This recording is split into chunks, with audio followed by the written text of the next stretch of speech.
Hello students, last class में हमने एक बिल्कुल नई डिफरेंट फिजिकल क्वांटिटी पढ़ी थी। मैं आपको याद दिला देती हूँ कि हमने क्या पढ़ा था। हमने पढ़ा था resistance of a wire. Is it okay? याद है ना आपको इस रेजिस्टेंस का मतलब? रेजिस्टेंस का मतलब क्या होता है? Resistance is the tendency of a wire by which it opposes the flow of electric current through it. Wire चाहे कोई सा भी हो, चाहे आप बिल्कुल बढ़िया वाला बेस्ट कंडक्टर ऑफ इलेक्ट्रिसिटी ही क्यों ना यूज करें, पर आप जिस भी कंडक्टर को यूज करते हैं, जैसे आपने ये बिल्कुल बढ़िया वाला बेस्ट कंडक्टर जैसे कि सिल्वर आप मान सकते हैं, आपने यूज किया, ओके। और इस कंडक्टर से अब आप इलेक्ट्रिसिटी पास करवाने जा रहे हैं। तो इलेक्ट्रिसिटी का मतलब क्या है? इलेक्ट्रिक करंट का मतलब क्या है? Flow of electrons in a particular direction. if all the electrons start flowing in a particular direction, then that flow of electrons in a particular direction is known as electric current, which is always from negative terminal to positive terminal.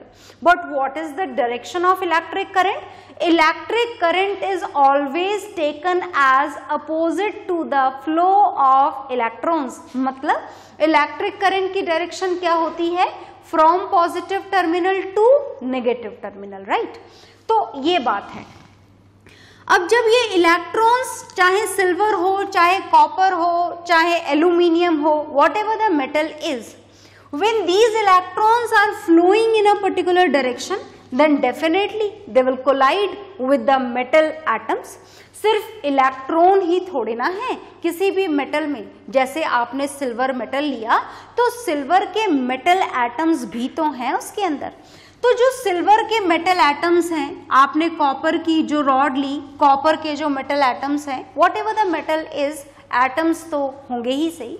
और जब ये electron एक proper direction में flow करेंगे, then they will definitely collide with the metal atoms. And because of this collision only, a friction is there, a heat will be produced, and this friction in this wire between the electrons and the metal atoms is known as resistance of a wire. और इस resistance के बारे में ये बात तो हम पहले ही जान चुके थे। इसका सिंबल भी हमने डिसाइड कर दिया था। The symbol of this resistance is capital R. इसकी SI यूनिट भी हमने जान ली थी। इसकी SI यूनिट क्या होती है? इसकी SI यूनिट होती है ओम। और ओम को हम कैसे लिखते हैं? ओम को हम लिखते हैं इस सिंबल से, देखिएगा, this is the symbol of resistance. तो क्या सारे वायर का रेजिस्टेंस एक जैसा होता है? नहीं, सारे वायर्स का रेजिस्टेंस होता है बिल्कुल अलग, ओके। और सिर्फ वायर के हिसाब से ही नहीं, ये और भी कुछ फैक्टर्स पर डिपेंड करता है। और इसके कुछ फैक्टर्स हमने जान लिए थे। जैसे हमने पहला फैक्टर जाना था, resistance of a wire is directly proportional to the length of the wire. ये बात हम जान चुके हैं। That means more the length of the wire, more will be the resistance. Less the length of the wire, less will be its resistance, right? Second जो factor हमने जाना था, this is area of cross section, according to which this resistance is inversely proportional to area of cross section. If area of cross section is more, resistance will be less, and if it is less, then resistance will be more. तो ये बात हमने जानी थी कि अगर wire का shape देखा जाए तो जो उसका एरिया ऑफ क्रॉस सेक्शन होता है, that will always be the area of a circle. तो अगर हमें कहीं पर ये कैलकुलेट करना भी पड़े तो हम इसे कैसे कैलकुलेट करेंगे? With the formula of area of circle, which is pi r square. Is it okay? इसका मतलब ये है कि अगर एरिया ऑफ क्रॉस सेक्शन ज्यादा हुआ, मतलब अगर वायर मोटा हुआ तो रेजिस्टेंस कैसा होगा? कम।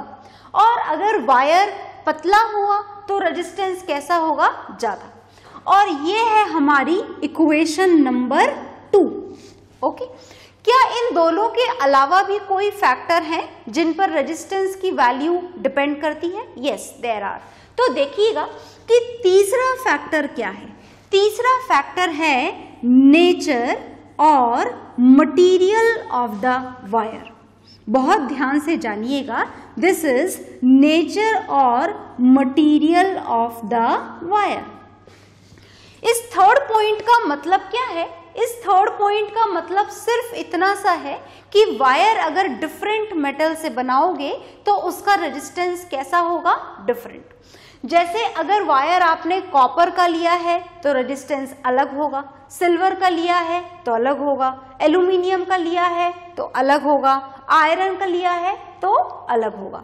मतलब as we change the material of the wire its resistance will also change, right. आगे देखिए, जो फोर्थ फैक्टर आपको जानना है on which the value of this resistance depends, and this fourth factor is temperature. Fourth factor क्या है? Fourth factor है temperature. Is it okay? Resistance also depends on the temperature of the wire. पर मैं equation form में नहीं लिखूंगी, as the equation form of temperature is not at all there in your syllabus.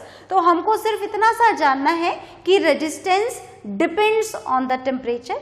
If temperature increases, resistance also increases. If temperature decreases, resistance also decreases. तो finally हमें इस resistance के कितने फैक्टर मिल चुके हैं? आपके सामने लिखे हुए हैं चारों फैक्टर। और अब हम इसके आगे जानने जा रहे हैं। क्या जानेंगे हम? देखिएगा ध्यान से। हम इसको इक्वेशन फॉर्म में कंबाइन करने जा रहे हैं। And now we are going to combine equation 1 and 2। First और सेकंड इक्वेशन को जब हम कंबाइन करेंगे तो देखिएगा कैसे होगी ये combining. According to this R is directly proportional to L। L आपका न्यूमरेटर में लिखा था, आपने भी न्यूमरेटर में लिख दिया। A डिनोमिनेटर में लिखा है, ये A हम डिनोमिनेटर में लिख देंगे। Is it okay? तो हमें एक नई इक्वेशन मिल चुकी है। इसके आगे भी हमें कुछ करना है, पर उससे पहले whatever is there on the board note it down in your registers. Okay, तो आपने नोट डाउन कर लिया होगा, नहीं करा है तो करें जरूर। इस इक्वेशन के बाद में अब हमको आगे क्या करना है? अभी हमें इसे एक फॉर्मूले की टर्म्स में कन्वर्ट करना है। देखिएगा ध्यान से, उस काम को हम कैसे करेंगे, बहुत ध्यान से देखिएगा। तो now we have an equation according to which R is directly proportional to L upon A। ये नई इक्वेशन हमें मिली है। ये जो प्रोपोर्शनैलिटी का साइन है इसे हम हटाएंगे, यहां से रिमूव करेंगे प्रोपोर्शनैलिटी के साइन को, और इस साइन को हम किस में कन्वर्ट करेंगे? इक्वल टू में। और ऐसा याद है शायद आपको कि जब भी हम ये काम करते हैं तो हमें राइट हैंड साइड में क्या लगाना पड़ता है? कांस्टेंट। यार तो खुद ही कांस्टेंट है, फिर से कांस्टेंट लगाएंगे। यस, फिर से कांस्टेंट लगाएंगे। और देखिएगा इस कांस्टेंट को हम थोड़ा ऐसे बनाते हैं, बिल्कुल P मत बना दीजिएगा, जैसा मैंने बनाया है एग्जैक्टली वैसा ही बनाइएगा। तो दिस इज क्या है? ये P है क्या? नहीं नहीं, कुछ और बोलते हैं इसको। तो हम अभी इसके बारे में जानेंगे कि आखिर ये नया कांस्टेंट क्या है। तो पहले तो मैं आपको इस नए कांस्टेंट का नाम बता देती हूँ। ये जो नया कांस्टेंट है इसको हम बोलते हैं rho. Is it okay? This is not at all a P। P नहीं है ये, इसको रो बोला जाता है। इस कांस्टेंट को रो। जैसे आप इस कांस्टेंट को पढ़ाए क्या आपने? अभी तक नहीं पढ़ा तो पढ़ लोगे। This constant is known as theta. In the same way ये जो कांस्टेंट आपने यहाँ पर बनाया है, इस कांस्टेंट को क्या बोला जाता है? इसको बोला जाता है रो। Is it okay? आगे देखिए, ये तो इसको पढ़ने का तरीका हो गया। जैसे आप इसको R पढ़ते हो, इसको A पढ़ते हो, इसको एल पढ़ते हो, इज इट ओके? उसी तरीके से इसे रो पढ़ा जाता है, पर इसका कोई नाम भी तो होता होगा फिजिक्स में। बिल्कुल इसका नाम होता है, इसको हम बोलते हैं रजिस्टिविटी। इस कांस्टेंट को क्या बोला जाता है? इस कांस्टेंट को रजिस्टिविटी बोला जाता है। और रजिस्टिविटी के साथ साथ इसको एक नाम और दिया गया है। जो एक नाम और है इसका, वो है स्पेसिफिक रेजिस्टेंस। तो आप चाहें तो रजिस्टिविटी बोलें और आप चाहें तो स्पेसिफिक रेजिस्टेंस बोलें। तो जैसे आपने इस आर को इतना जाना, इतना तो नहीं, पर इस रो को भी हमें थोड़ा बहुत तो जानना होगा। तो चलिए, थोड़ा तो हमने जान लिया है कि इसको रो पढ़ते हैं, नाम इसका रजिस्टिविटी होता है, another name is also there which is specific resistance. तो अब हम जानते हैं इस रो की एसआई यूनिट। तो एसआई यूनिट मैं बता दूं, आप लर्न कर लेना। नहीं नहीं नहीं, अब हम थोड़े बड़े हो गए हैं, अब हम ऐसे रटने का काम नहीं करेंगे यूनिट्स को, अब हम यूनिट्स को डिराइव करने का काम करेंगे। तो ध्यान से देखिएगा, इस रो के लिए इसकी एसआई यूनिट की कैलकुलेशन के लिए हम पहले इसके लिए फॉर्मूला निकालेंगे और फिर इसकी यूनिट जानेंगे। तो देखिएगा बहुत ध्यान से, इसी फॉर्मूले से हम रो की यूनिट फाइंड आउट करने वाले हैं, R इंटू ए। इस ए को अपन इधर ले आए, बहुत ध्यान से देखते जाना, और जहां समझ में आना बंद हो जाए वहीं पर पॉइंट लगाकर डाउट क्लास में पूछने के लिए रेडी हो जाना, राइट। तो R इंटू ए, ये ए इधर आ गया आपको समझ में, this is rho into L. आगे देखिए, रो को यहीं लिखे रहने दीजिए और हमारे पास में R इंटू ए अपॉन एल हो गया ना कन्वर्ट, यस। तो आपको अगर R की वैल्यू पता हो, A की वैल्यू पता हो, L की वैल्यू पता हो, तो क्या आप रो की वैल्यू फाइंड आउट कर सकते हैं?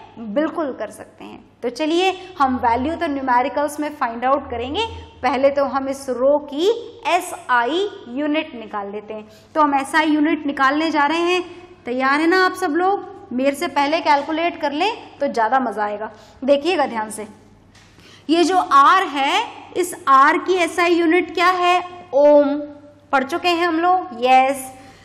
Area of cross section, area किसी भी चीज का हो, area of cross section, area of cylinder, area of whatever, is it okay?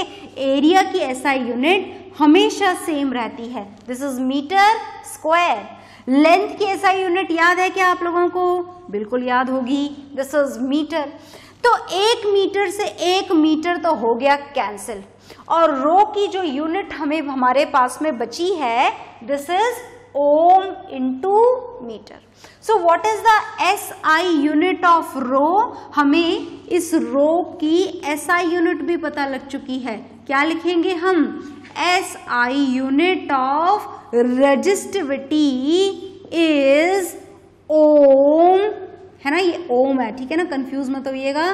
This is ohm into metre, is it okay? वो माइनस का साइन नहीं है, okay? Ohm into metre, is it okay? So what is the SI unit of resistivity? ये हमने यहाँ पर निकाली थी, ओम इंटू मीटर, और वो हमने वहां पर लिख दी, this is ohm into metre. So whatever is there on the board, note it down, okay? Note down कर लें आप इन सारी चीजों को। तो पॉज करके नोट डाउन करिएगा, और हम थोड़ा सा और जानेंगे इस रेजिस्टिविटी को। रेजिस्टिविटी के बारे में ये जितनी भी बातें हमने जानी हैं वो आपके सामने देखिए उधर लिख दी गई हैं। पहली बात हमने जानी रेजिस्टिविटी के बारे में कि इस रेजिस्टिविटी के सिंबल को क्या पढ़ा जाता है? रो। दूसरी चीज हमने जानी इसका नाम, तीसरी चीज हमने जानी इसकी एसआई यूनिट, और चौथी चीज जो यहाँ मेंशन नहीं है मैं कर देती हूँ, रो का फॉर्मूला भी हमने जान लिया। क्या था रो का फॉर्मूला? अभी थोड़ी देर पहले आप लोगों ने लिखा था, this is R into A upon L.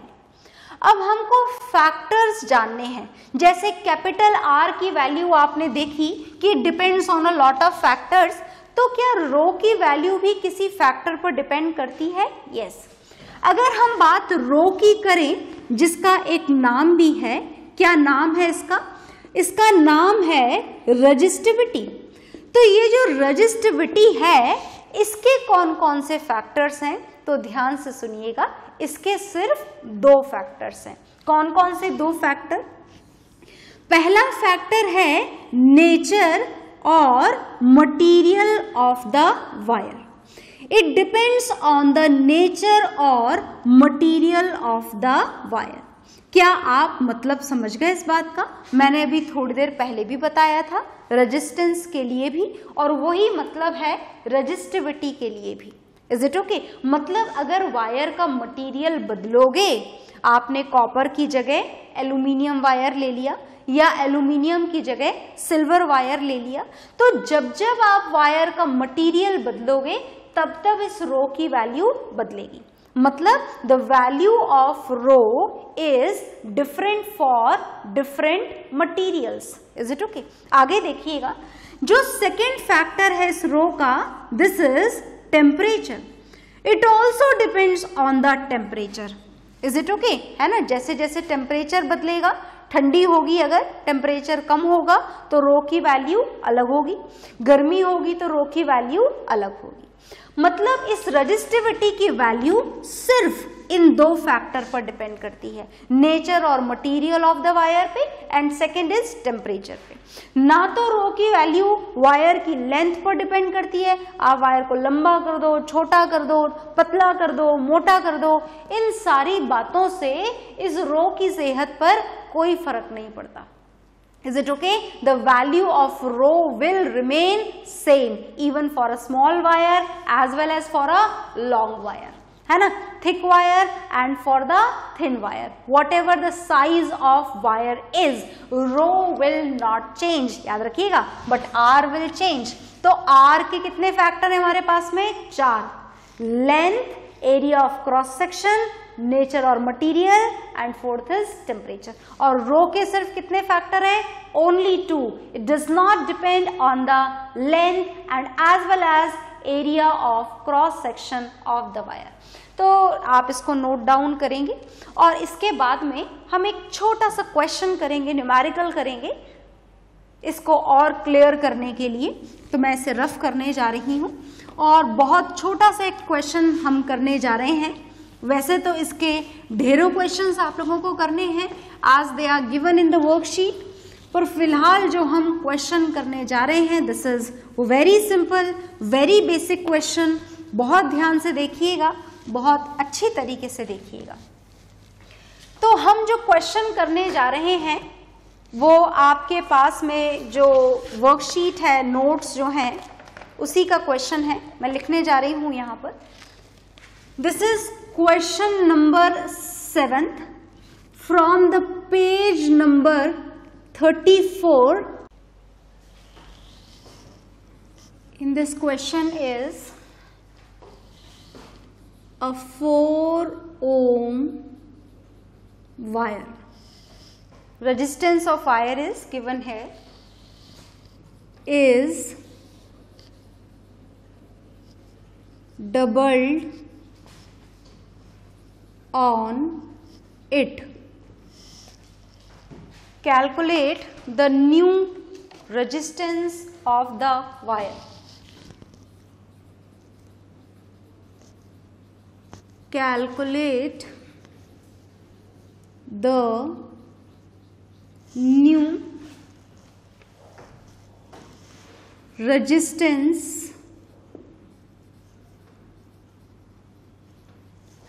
of the wire। ठीक है, तो ये बहुत ही सिंपल सा क्वेश्चन है, इसको हमें सॉल्व करना है। देखिएगा ध्यान से, क्या गिवन है यहाँ पर? अ 4 ओम वायर, मतलब क्या गिवन है? Resistance of the wire is already given है। ओके, तो हम नोट डाउन कर लेते हैं जो भी चीज हमें गिवन है।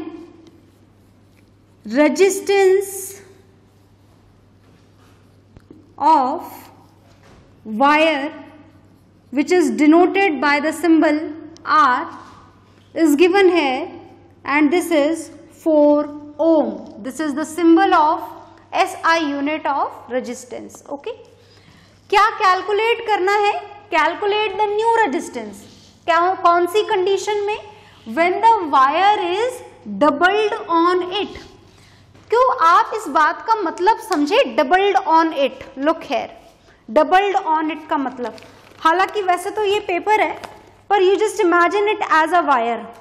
तो डबल्ड ऑन इट का मतलब क्या है, आपने ये वायर लिया और इस तरह से फोल्ड कर दिया, आ गया ना मतलब समझ में, इज इट ओके? तो जब वायर को आप ऐसे फोल्ड करोगे, डबल्ड ऑन इट का मतलब समझ में आ गया? तो जब आप वायर को ऐसे फोल्ड करोगे तो क्या बदलेगा, देखिएगा ध्यान से। जैसे ये आपके पास में वायर था, AB wire, is it okay?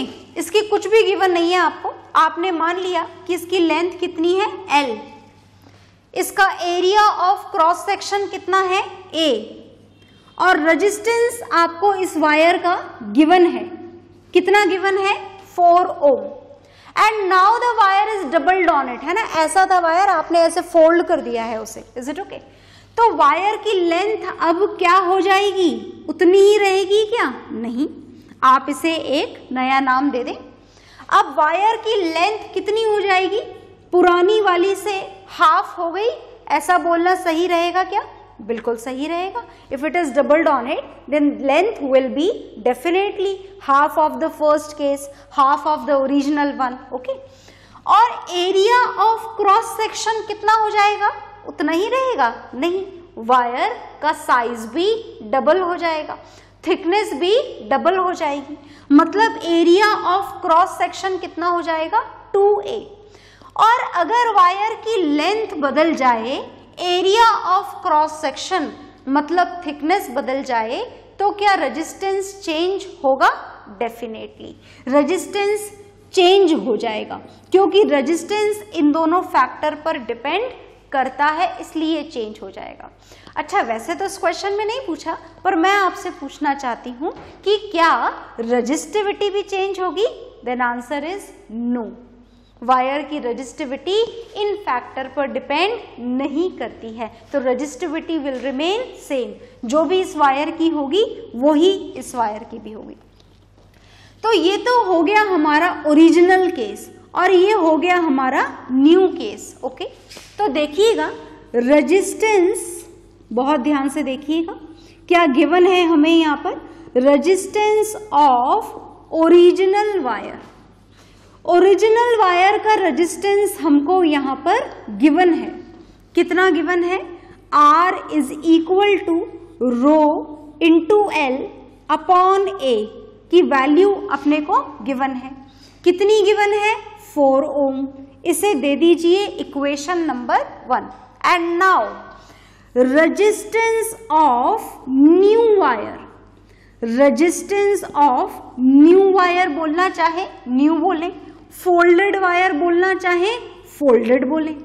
Resistance of folded wire, हमें न्यू रेजिस्टेंस कैलकुलेट करना है which is R dash, okay?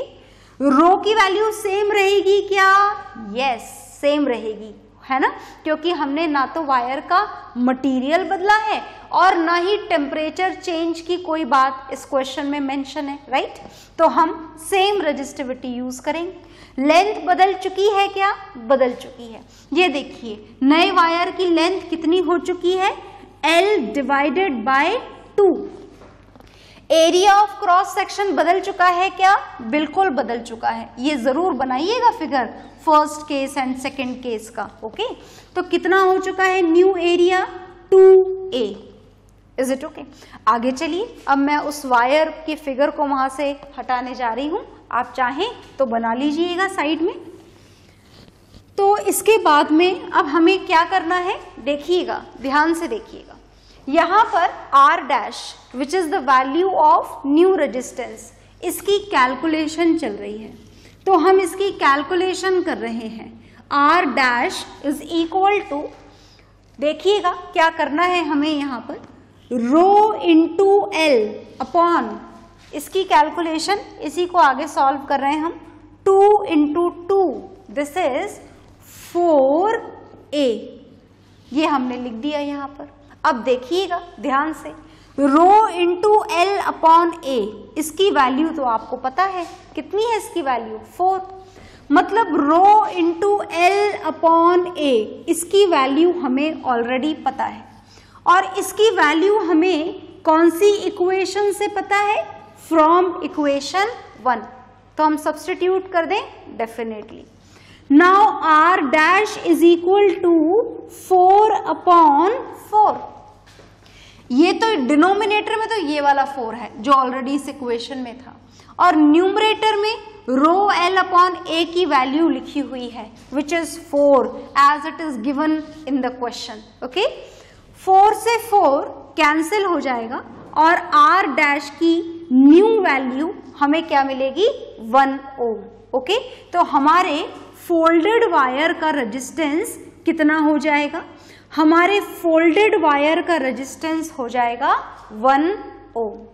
Is it okay, मतलब ओरिजिनल वायर का कितना था 4 ओम, और फोल्ड करने के बाद में when the wire is doubled on it, resistance कितना रह गया, पुराने वाले का 1/4 which is 1 ohm. Is it okay, तो आप इस सोल्यूशन को नोट डाउन करेंगे, पॉज करके नोट डाउन करेंगे। और रेजिस्टेंस और रेजिस्टिविटी ये 2 फैक्टर अब हम समझ चुके हैं, तो इसके ऊपर जो भी बेस्ड न्यूमेरिकल्स आपकी वर्कशीट में गिवन है उन्हें आप सॉल्व करेंगे। ओके, सो बाय एवरीवन।